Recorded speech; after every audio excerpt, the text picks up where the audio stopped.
பெரிய அடிதடி நடக்கப் போகிறது, கொலைகளே நடக்கப் போகிறது, கூட்டத்தில் தப்பி ஓடப்போகிறார் எடப்பாடி, இதோடு அதிமுக முடிந்தது. ஏனென்றால் சின்னம்மா கட்சிக்காரன் எல்லோரையும் பிடித்து எல்லாருக்கும் ஆளுக்கு ஒரு மணி பரிசு கொடுத்து எல்லாரையும் தயார் பண்ணி இலை உருவப் போகிறார்கள். இதோடு இந்த கட்சி முடிந்தது. மோடி சொல்வதை கேட்டால் இரட்டை இலை இருக்கும், மோடி சொல்வதை கேட்காவிட்டால் இரட்டை இலை இருக்காது என்று சொன்னால் இந்த தேர்தல் கமிஷன் எல்லாம் அதற்கு பிறகு வைத்துக் கொள்வதற்கே ஒரு நிலை இல்லை. ஓபிஎஸ், தினகரன், சின்னம்மா 3 பேரும் உள்ளே வர வேண்டும். இதை ஏன் சொல்கிறார்கள் என்றால், நாம் வந்தால்தான் அதிமுக பலமடையும், அப்பொழுதுதான் தேர்தலில் வெற்றி பெற முடியும், நாம் பிரிந்து கிடக்கிறோம் என்று சொல்கிறார். ஆனால் பிரிந்து இவர்கள் வாங்கிய வாக்கை பார்த்தால் இவர்களுக்கு எந்த பலமும் இருப்பதாக தெரியவில்லை. நீட்டுக்கு தீர்மானம் கொண்டு வருவது, டங்ஸ்டனை அதுக்கு தீர்மானம் கொண்டு வருவது என்பதெல்லாம் தேவையே இல்லாத வேலை. பாராளுமன்றம் இருக்கிறது, அங்கேயே பேச வேண்டியதானே. அங்கே உறங்கி விட்டு இப்பொழுது நாங்களும் எதிர்ப்பு தான் என்று காட்டிக்கொள்ள இவர்கள் இதை பேசுகிறார்கள். ஒரு நாடு ஒரு தேர்தல் என்பது மாதிரி ஒரு முட்டாள்தனமான சட்டம், முட்டாள்தனமான போக்கு உலகத்தில் இருக்க முடியாது. நீட் என்று சொல்லி கொண்டிருப்பார். இந்த நீட்டை கொண்டு வந்ததே திமுக மந்திரி. கொஞ்சம் கூட வெக்கமில்லாமல் இன்றைக்கு வரலும் பதில் சொல்வதே இல்லை அவர்கள். நீட் மந்திரி காந்தி இருக்கிறாரே, அவர் மத்திய அரசாங்கத்தில் மந்திரியாக இருந்தபோது நீட் தீர்மானத்தை கொண்டு வந்து படித்தவர் அவர்தான். காங்கிரஸ் ஆட்சியில, கூட்டணியில. குறைந்த விலை, நிறைந்த தரம், தங்கள் தேவைகள் அனைத்தும் ஒரே இடத்தில். ஜெயச்சந்திரன். ரெட் நூல் நேயர்களுக்கு வணக்கம். இன்றைய சிறப்பு நேர்காணல்ல நம்ம கூட தமிழ்நாடு தன்னுரிமை கழகத்தினுடைய தலைவர் பழ கருப்பையா ஐயா இருக்காங்க. வாங்க பேசலாம். வணக்கம் சார். சார், நேற்றைக்கு அதிமுகவினுடைய பொதுக்குழு கூட்டம் நடந்திருக்கு. இந்த பொதுக்குழு கூட்டத்தில் நிறைய விஷயங்கள் அவங்க பேசியிருக்காங்க, நிறைய தீர்மானங்களை கொண்டு வந்திருக்காங்க. அப்படின்னாலும் கூட கூட்டணி குறித்து திரு இபிஎஸ் அவர்கள் பேசினது மிகப்பெரிய அளவில் பேசப்பட்டு இருக்கு. கூட்டணி வியூகம், மக்கள் எதிர்பார்க்கக்கூடிய கூட்டணி, தொண்டர்கள் எதிர்பார்க்கக்கூடிய கூட்டணி, பிரம்மாண்ட கூட்டணி அமைக்கப்படும்னு சொல்லியிருக்காரு. எது பிரம்மாண்ட கூட்டணின்னு சொல்றாரு? இல்லை, முதல்ல எனக்கு இந்த பொதுக்குழு கூட்டத்தை பற்றி தெரிந்து கொள்ள வேண்டும் என்று நான் மிகவும் விரும்பினேன். ஏனென்றால் பெரிய அடிதடி நடக்கப் போகிறது, கொலைகளே நடக்கப் போகிறது, அந்த கூட்டத்தில் தப்பி ஓடப்போகிறார் எடப்பாடி, இதோடு அதிமுக முடிந்தது. ஏனென்றால் சின்னம்மா கட்சிக்காரன் எல்லோரையும் பிடித்து எல்லாருக்கும் ஆளுக்கு ஒரு மணி பரிசு கொடுத்து எல்லாரையும் தயார் பண்ணி, இவர்கள் சொல்வது நான் மணி பரிசு கொடுத்து தயார் செய்து வைத்திருக்கிறார். ஒன்றுமே நடக்காது பொதுக்குழு, அடிதடியை தவிர. ஆகவே அந்த கூட்டம் கலையும், அதோடு அந்த கட்சியும் கலையும் என்று ஒரு 10 நாட்களாக இடைவிடாமல் ஒவ்வொருத்தரும் பணம் வைத்திருப்பவங்க. அண்ணாமலை ஒரு 100 யூடியூப்பை கண்ட்ரோல் செய்கிறார், திமுக ஒரு 100 யூடியூப்பை கண்ட்ரோல் செய்கிறது. பல சமயங்களில் சில பேர் சுதந்திரமாக இருக்கிறீர்கள் என்பதை தவிர மற்றவர்களுடைய யூடியூப்புகளெல்லாம் அவர்களுடைய கட்டுப்பாட்டில் இருக்கிறது. அதனால் அவர்கள் தான் பணம் கொடுக்குறார்கள், நடத்துகிறார்கள், எல்லாம் செய்கிறார்கள். வெவ்வேறு பேர்களில் இயங்குகிற காரணத்தினாலே ஒரு செய்தியை, ஒரு பொய்யை முழுமையாக பரப்ப இப்பொழுது முடிகிறது. எனக்கே ஒரு கவலை ஆகிவிட்டது. அப்படி இருந்தாலும் இருக்குமோ, அவ்வளவு மோசமாகவோ அவர் பெரிய கட்சி போய்விடும் என்றெல்லாம் நான் நினைக்கின்ற அளவிற்கு ஒரு நிலைமை இருந்தது. கடைசியில் அமைதியாக நடந்திருக்கிறது. எல்லாரும் பிரியாணி சாப்பிட்டு விட்டு அமைதியாக சிரித்து கொண்டு கலைந்திருக்கிறார்கள். ஒன்றுமே நடக்கவில்லை.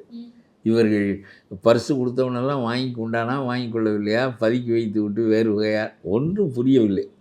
எல்லாரும் யாரெல்லாம் பெயர் குறிப்பிட்டு இவர்களெல்லாம் எதிர் வரிசையில் இருக்கிறவர்கள் குழப்பப் போகிறார்கள், கலக்கப் போகிறார்கள். இதற்கு பிறகு சின்னம்மாவோ அல்லது அந்த 2-3 பேரோ உள்ளே வந்தால்தான் இந்த கட்சி நடக்கும் என்று இப்பொழுது வேறொன்று பண்ணி கொண்டிருக்கிறார்கள். இரட்டை இலையை உருவப் போகிறார்கள். இதோடு இந்த கட்சி முடிந்தது. மோடி சொல்வதை கேட்டால் இரட்டை இலை இருக்கும், மோடி சொல்வதை கேட்காவிட்டால் இரட்டை இலை இருக்காது என்று சொன்னால் இந்த தேர்தல் கமிஷன் எல்லாம் அதற்கு பிறகு வைத்துக் கொள்வதற்கே ஒரு நிலை இல்லை. எவ்வளவு கேவலமாக அசிங்கமான காரியம் வெளிப்படையாக செய்யப்படும் என்று வெளிப்படையாக பேசப்படுகிறது. அதை கூட மூடி மறைத்து ரகசியமாக கிசுகிசுவில் சொல்வதில்லை, புரிந்து கொள்வது போல் சொல்வதில்லை, பட்டவர்த்தனமாக பேசுகிறார்கள்.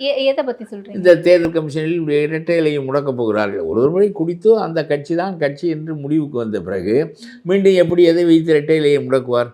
மறுபடியும் இவர்களை கூப்பிட்டு விசாரிக்க போகிறார்கள் என்று சொன்னால் தேர்தல் கமிஷன் நிலைக்கெல்லாம் வரவே கூடாது. அதனாலே தான் தேர்தல் கமிஷனை பற்றி ஒரு கருத்தை சுப்ரீம் கோர்ட் சொன்னது.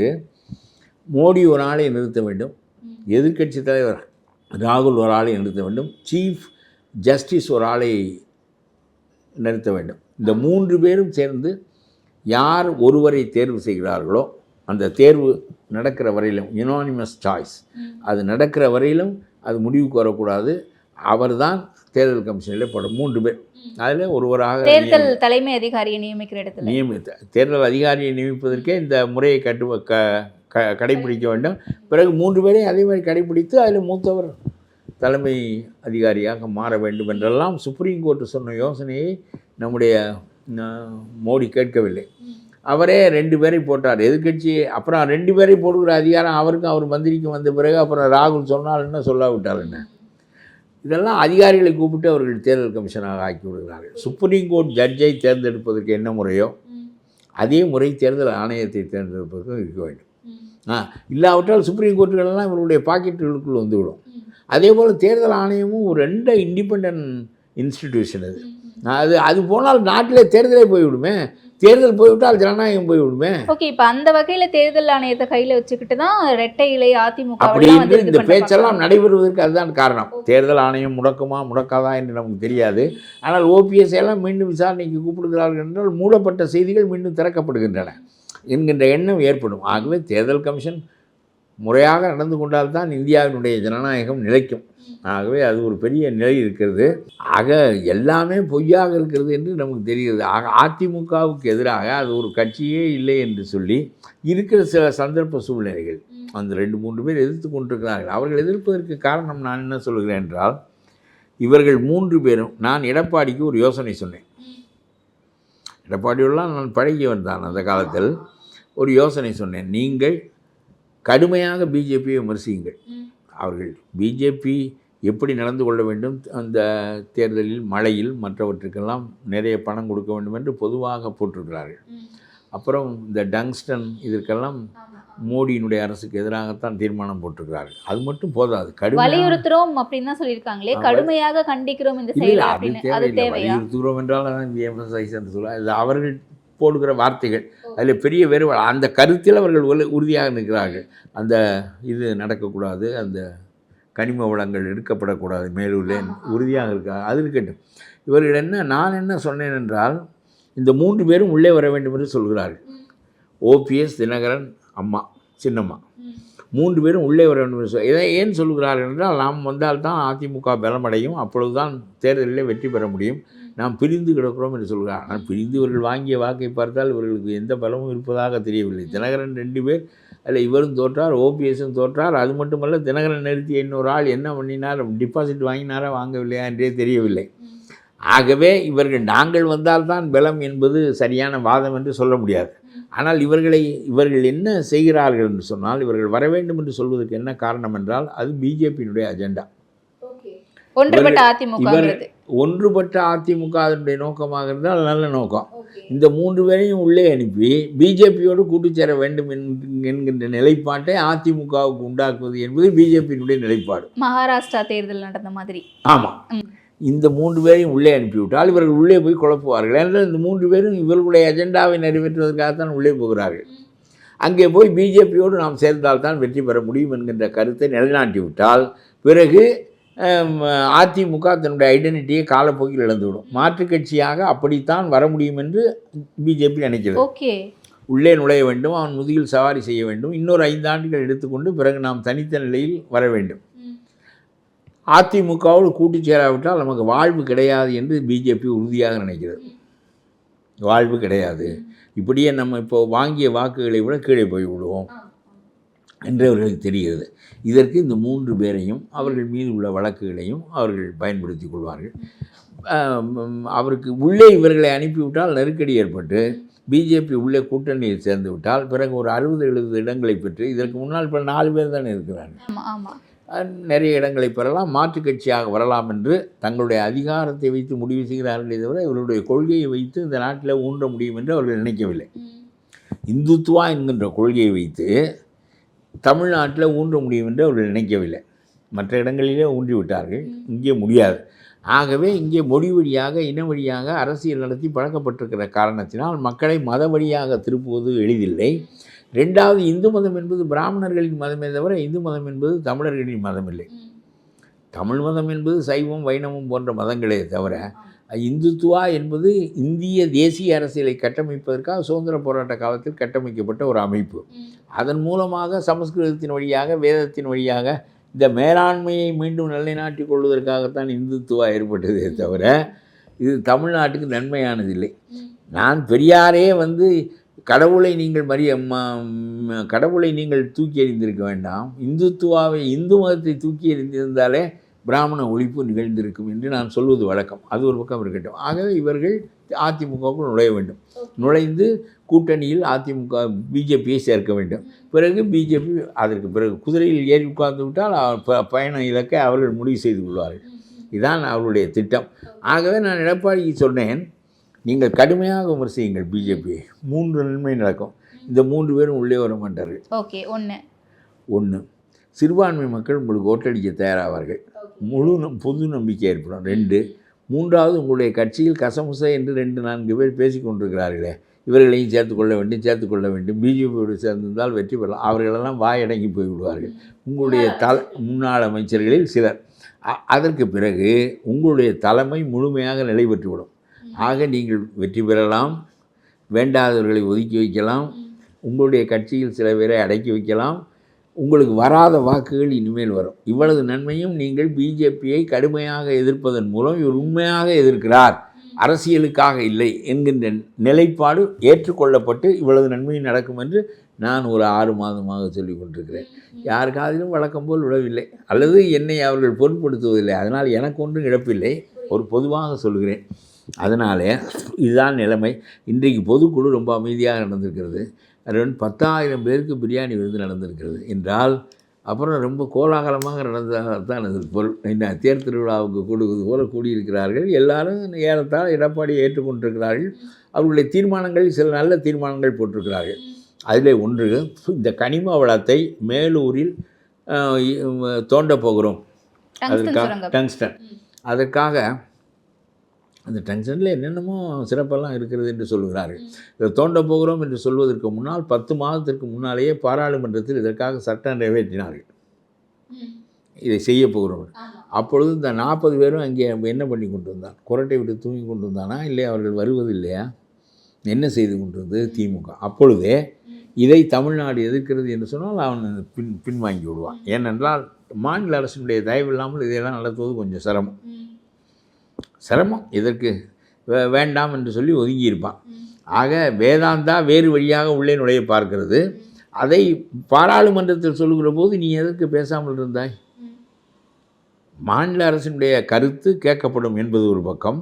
இந்த 40 எம்பிக்களும் உன்னுடைய கட்சி கருத்தை பேசுவதற்கு கடமைப்பட்டவர்கள். இன்றைக்கு சட்டமன்றத்தில் இந்த தீர்மானமெல்லாம் கொண்டு வர வேண்டிய தேவையே இல்லை. நீட்டுக்கு தீர்மானம் கொண்டு வருவது, டங்ஸ்டனா, அது என்ன, டங்ஸ்டன் சுரங்கம், அதுக்கு தீர்மானம் கொண்டு வருவது என்பதெல்லாம் தேவையே இல்லாத வேலை. பாராளுமன்றம் இருக்கிறது, அங்கேயே பேச வேண்டியதானே. அங்கே உறங்கிவிட்டு இப்பொழுது நாங்களும் எதிர்ப்பு தான் என்று காட்டிக்கொள்ள இவர்கள் இதை பேசுகிறார்கள். ஆகவே இன்னொன்று ரொம்ப அருமையாக அவர்கள் ஒரு வாதம் வைத்தார்கள். ஆனால் என்ன காரணத்தினாலோ இது போய் சேர மாட்டேன் என்கிறது. தம்பித்துரை அதை சொன்னார். நான் அதை ஆதரித்து பேசினேன். அந்த தீர்மானத்தை என்ன ஆதரித்து பேசினேன் என்றால், நான் இது இந்த தனி மனிதனுக்கு முன்னால் வந்தவனுக்கு முன்னுரிமை என்ற முறையை ஆவண்ணாராஜா ஏற்படுத்தி தான் 2Gயில் பெரிய ஊழல் நடந்துவிட்டது. ஆகவே ஏலமுறை என்கின்ற முறை 2Gயில் இருந்திருந்தால் 1,70,000 கோடி கொள்ளையடித்திருக்க மாட்டார். அந்த முறை மீண்டும் வந்துவிடக்கூடாது என்பதற்காக பாராளுமன்றத்தின் மூலம் எந்த ஒப்பந்தங்கள் தனியாரோடு செய்து கொள்ளப்பட்டாலும் ஏல முறையில் எவன் கூடுதலாக கேட்டானோ அந்த அடிப்படையில் தான் செய்து கொள்ளப்பட வேண்டுமே தவிர இந்த ஆவணராஜனுடைய முறையில் அல்ல என்பதை மட்டும்தான் நான் பேசினேன். அது நாட்டுக்கு நன்மையானது, தனி மனிதன் சுரண்ட முடியாதது. ஆனால் நான் என்னமோ அதுக்கு ஓட்டு போட்டு விட்டேன் என்றும் அதற்கு சாதகமாக பேசிவிட்டேன் என்றும் சொல்லுகிறார்கள் என்று இவர்கள் திசை மாற்றி பேசுவதை முழு பொய்யை பேசுவார்கள். திமுகவில் புரட்டி பேசுவார்கள். நாக்கு என்பது அவர்களைப் போல அவர்களுக்கு இருக்கிற நாக்கு தான் ரொம்ப உலகத்திலேயே கேவலமான நாக்கு. பொய்யை தவிர அது வேறு எதுவும் தப்பித்தவரை கூட உண்மை பேசுவதில்லை. இதை இவர்கள் கண்டித்திருக்கிறார்கள். என்ன, இந்த செய்திகள் மக்களிடம் போய் சேர வேண்டும், அது வேறு. அது திமுக என்ன செய்கிறது? எல்லாவற்றுக்கும் உடன்பட்டு போகிறது. பிறகு மறுபடியும் மக்களிடம் எதிர்ப்பு வந்த பிறகு அங்கே போராடுகிறார்கள் மக்கள். இது ஏற்கனவே வேங்கவேல் ஒன்று இருக்கிறது, இன்னொரு பக்கம் பரந்தூர் விமான நிலையம் இருக்கிறது. இவ்வளவுக்கு அப்புறம் இன்னி வரிசையாக கிளம்பினால் நமக்கு ரொம்ப மோசமாக போய்விடும் என்று முழித்து கொள்கிறார்கள். பிறகு நாங்கள் ரொம்ப யோக்கியர்கள் என்று இது என்ன சங்கம்? அது நீ நினைத்தவுடன் தீர்மானமே போட்டு கொண்டிருக்க. சட்டம் செய்வதற்காக உள்ள சட்டமன்றம் அது. அதை ஏன் பயன்படுத்த வேண்டிய நிலை ஏற்படுகிறது என்றால் பாராளுமன்றத்தை உனக்கு பயன்படுத்த தெரியவில்லை. ஆகவே கடைசி கட்டமாக மக்களிடமிருந்து தப்பித்துக் கொள்வதற்கு இதை பயன்படுத்துகிறார். இதான் உள்ளது. இதை பற்றியெல்லாம் அவர்கள் தீர்மானம் போட்டிருக்கிறார்கள். அது ஒரு வகையில் சரியானது தான் என்று வைத்துக் கொள்ளலாம். இத்தனை தீர்மானங்களை கொண்டு வந்திருக்காங்க, நிறைவேற்றணும்னு சொல்லியிருக்காங்க அதிமுகவினர். ஆனால் அதில் எந்த இடத்துலையுமே ஒரே நாடு ஒரே தேர்தல் குறித்தான எந்த தீர்மானமும் கிடையாது அப்படின்ற விமர்சனமும் வைக்கப்படுது. இதை எப்படி பார்க்குறீங்க? நான் கவனிக்கலையே. அதில் அவர்கள் ஒப்புக்கொண்ட மாதிரி தெரியவில்லையே. ஒரு நாடு ஒரு தேர்தலை ஒப்புக்கொள்கிறார்கள். அதை குறிப்பிடவே இல்லைன்றாங்க தீர்மானத்தில். அது எனக்கு தெரியும். நான் சுருக்கமாக போட்டிருந்தார்கள். ஆகவே நான் செய்தித்தாளில் சரியாக கவனித்தான் இருக்கிறேன். ஆனால் ஒரு நாடு ஒரு தேர்தல் என்பது மாதிரி ஒரு முட்டாள்தனமான சட்டம், முட்டாள்தனமான போக்கு உலகத்தில் இருக்க முடியாது. நாடு சுதந்திரமடைந்ததிலிருந்து ஒரு 10-15 ஆண்டு காலம் பாராளுமன்றத்திற்கும் சட்டமன்றத்திற்கும் ஒரே மாதிரி தேர்தல் நடந்தது. என்ன காரணம் என்றால், விடுதலை வாங்கி கொடுத்த காங்கிரஸ் எல்லா இடங்களிலும் ஒரு மாதிரியாக இருந்தது. நம்பூதிரிப்பாட்டினுடைய ஆட்சி கலைக்கப்படுகின்ற காலம் வரையிலும் இது ஒரு நாடு ஒரு தேர்தலாகத்தான் இருந்தது. எல்லா இடங்களிலும் காங்கிரஸ் தான் வெற்றி பெற்றது, கீழேயும் மேலேயும். சரியா? 1-2 இடங்களில் வேறுபாடு இருக்கலாம். ஆமாம் ஆமாம் ஆமாம். நம்பூதிரிப்பாட்டு ஆட்சி கலைக்கப்பட்ட பிறகு நேருவினுடைய அடுத்த பாராளுமன்றத்தோடு சேர்த்து கேரளா தேர்தலை நடத்துவதா இல்லை 6 மாதத்தில் நடத்துவதா? நான் கேட்கிறேன். இதை விட ஒரு முட்டாள்தனமாக சிந்திப்பதற்கு இந்த பாராளுமன்றத்தில் அதிகாரிகள் இருக்கிறார்கள் என்று என்னால் கற்பனையே செய்ய முடியவில்லை. நான் கேட்கிறேன், இப்பொழுது நம்பூதிரிப்பாட்டு ஆட்சி மாதிரி 6 மாதத்தில் தேர்ந்தெடுக்கப்பட்ட ஆட்சி தமிழ்நாட்டில் கலைந்து விட்டது. ஸ்டாலின் ஆட்சியோ இன்னொரு ஆட்சியோ கலைந்து விட்டது. பாராளுமன்றத்தோடு சேர்ந்து தேர்தல் நடத்த வேண்டும் என்றால் 4.5 ஆண்டுகள் தமிழ்நாட்டில் கவர்னர் ஆட்சி நடைபெறும். அப்படியானால் சென்ட்ரல் கவர்மெண்ட் இந்த நாட்டை ஆளும். ஆகவே எந்த நாட்டிலெல்லாம் சென்ட்ரல் கவர்மெண்ட் ஊக்குவிக்கும், தேர்தலில் தேர்ந்தெடுக்கப்பட்டவர்களை கலைக்கும், மறு ஆட்சி இப்பொழுதெல்லாம் இந்த இவருக்கு தாக்கரேக்கு எதிரானவர்களை ஷிண்டே அவர், ஆமாம் ஆமாம், இவரை பாதியாக பிரித்து இவர்களே ஒரு ஆட்சி அமைத்தார்கள். அது கூட அவர்களுக்கு சிறந்த ஆட்சியாக இருக்காது. ஷிண்டேயை கலைத்து விட வேண்டியது, அந்த ஆட்சியை கவிழ்த்து விட வேண்டியது. பிறகு இந்த இருக்கிற முறைப்படி இன்னொரு தேர்தல் 4.5 வருஷம் சென்று தான் நடக்கும். ஷிண்டேயும் வர முடியாது, இவருடைய கட்சியும் வர முடியாது. ஆனால் அதை விட நன்மை கவர்னர் என்கின்ற ஒரு ஏவலரை வைத்து கொண்டு அவர்கள் தங்களுடைய ஆட்சியை நடத்துவார்கள். இதிலையாவது பாதி ஷிண்டே கருத்து சொல்லலாம், அதில் ஒன்றுமே பண்ண முடியாது. 6வது மாதம் ஆட்சி கலையும். இவர்களே ஊக்குவிக்க வேண்டியது, அந்த ஆட்சியை கலைத்து விட வேண்டியது. எல்லாம் தான் பணத்துக்கு விலை போகிறார்கள். எல்லா மாடுகளும் விலை உள்ள மாடுகள் தானே, விலை பெற்ற மாடுகள்.